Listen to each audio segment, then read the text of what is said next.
I have a confession to make. I don't like fish. I don't like how they flop around. I don't like their slimy, slippery nature.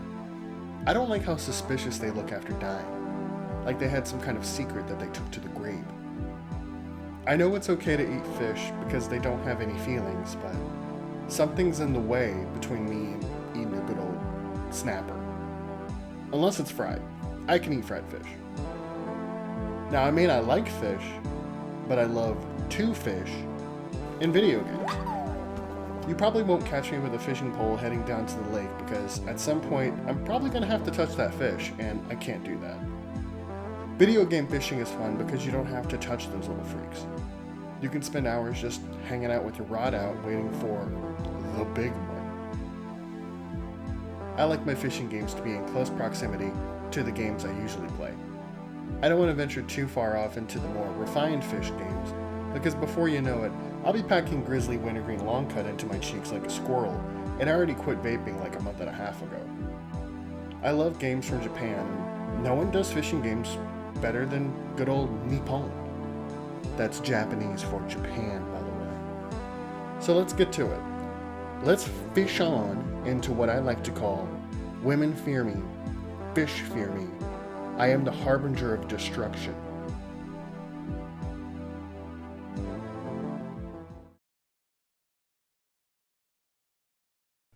Nothing gets me going more than this game.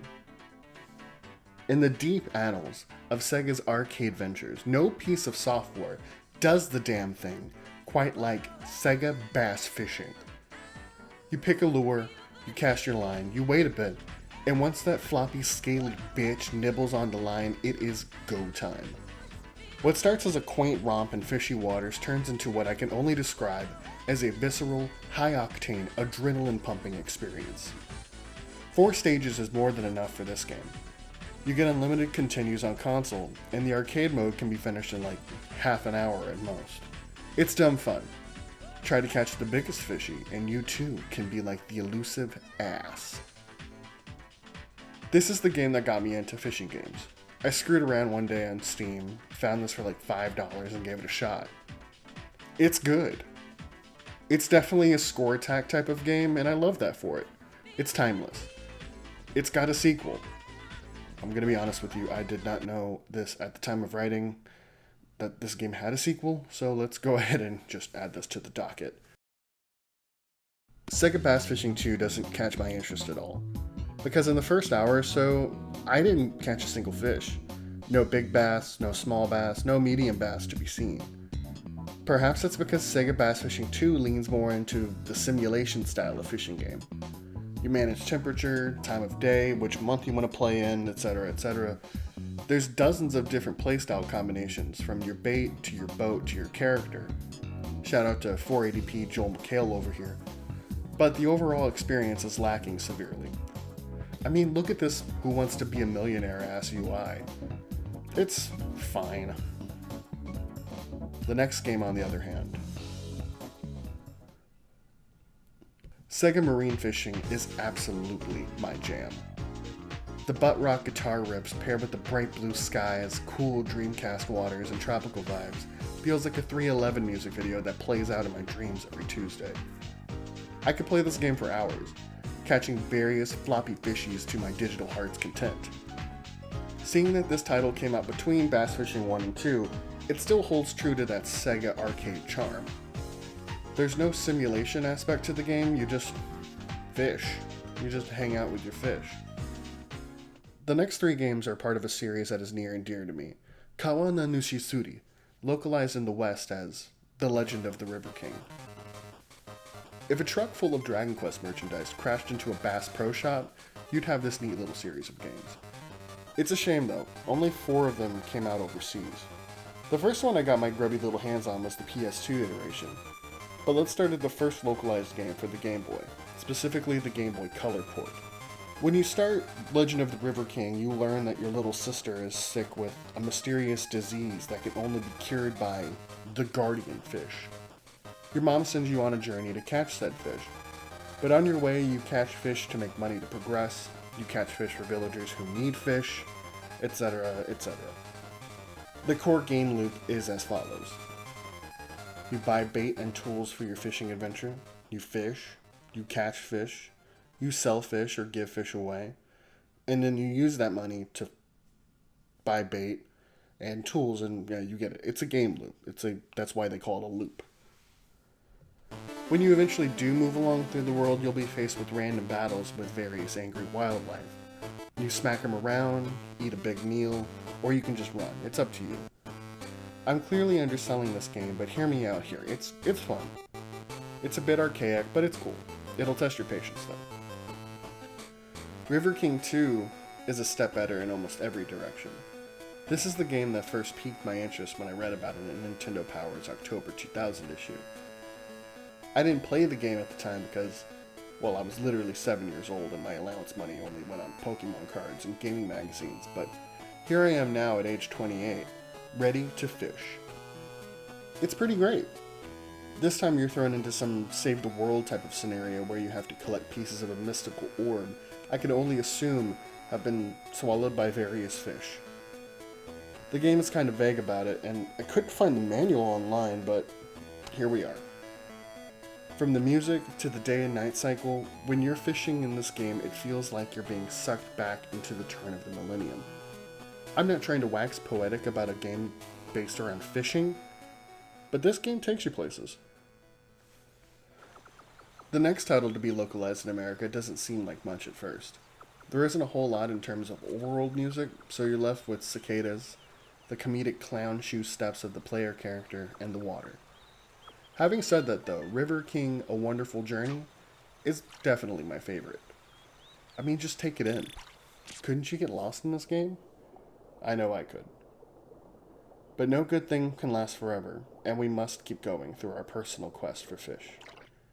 A fishy fantasy. Sorry about that pun.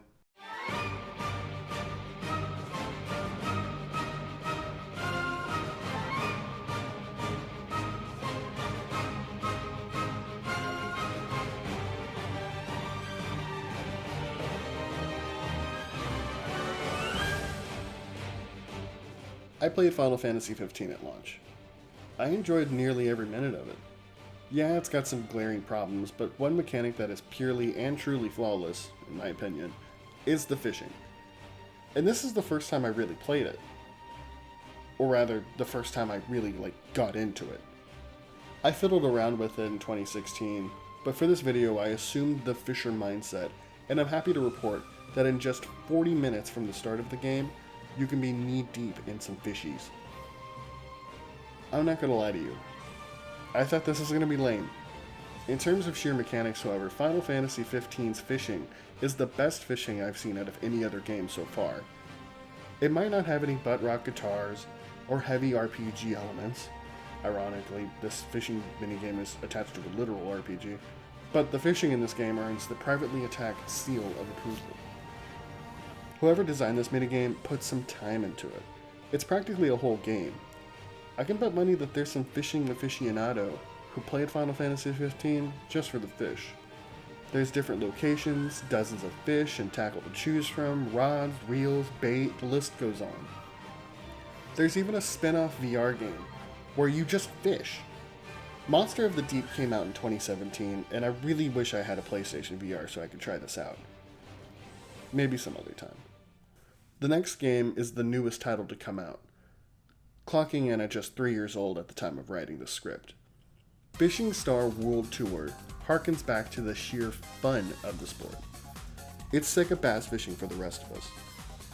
While some of the games I've talked about are more about chilling than fishing, Fishing Star pumps up the gas and gets you fishing like you've never fished before. It's got weird timing mechanics, vibrant locales, the ghost rod. Hell, it's got the wildest commercial for a fishing game that I have ever seen. And it's like $30 on the eShop. Worth the money. I did a little research on the development studio, and it looks like they also do a bunch of anime mobile games too. I was scared that I had just dropped some cash on some gacha bullshit, but thankfully the game has no microtransactions. We did it, Reddit. These next two games will be our final fishy games, but they're worth talking about based solely on whose name is attached to them. Y'all know that game Earthbound? Yeah, most people do. It's on the Switch Online service thing.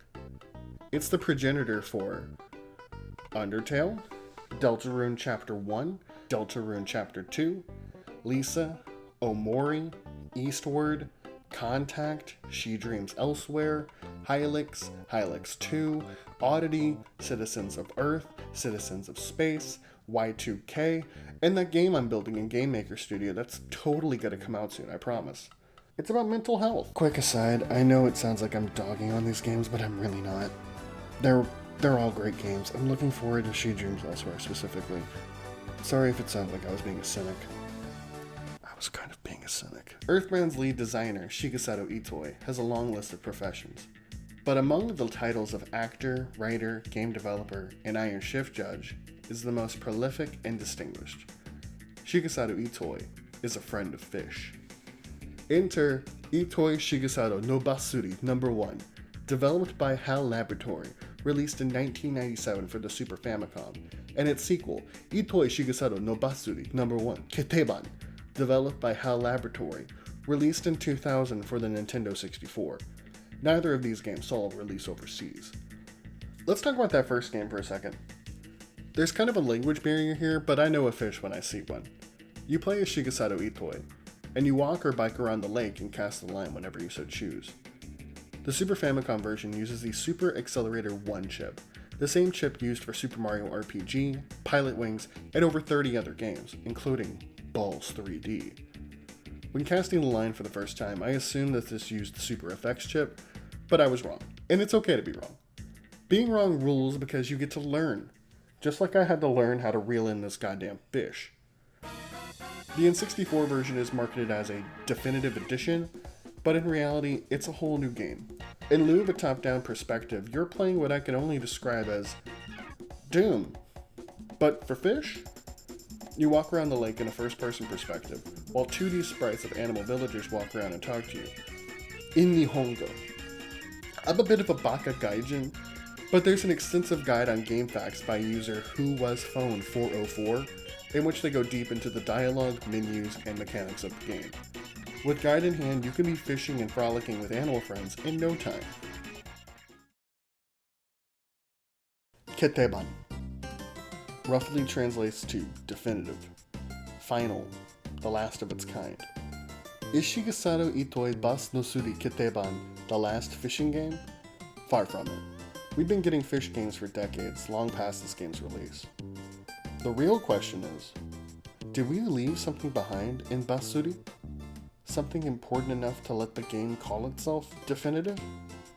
We'll probably never figure that out, but in the time being, I know what I gotta do. Let any fish who meets my gaze learn the true meaning of fear. For I am the harbinger of death, the bane of creatures subaqueous. My rod is true and unwavering as I cast into the aquatic abyss. A person, scorned by this uncaring earth, finds solace in the sea. My only friend, the worm upon my hook, wriggling, writhing, struggling to surmount the mortal pointlessness that permeates this barren world. I am alone. I am empty. And yet, I fish.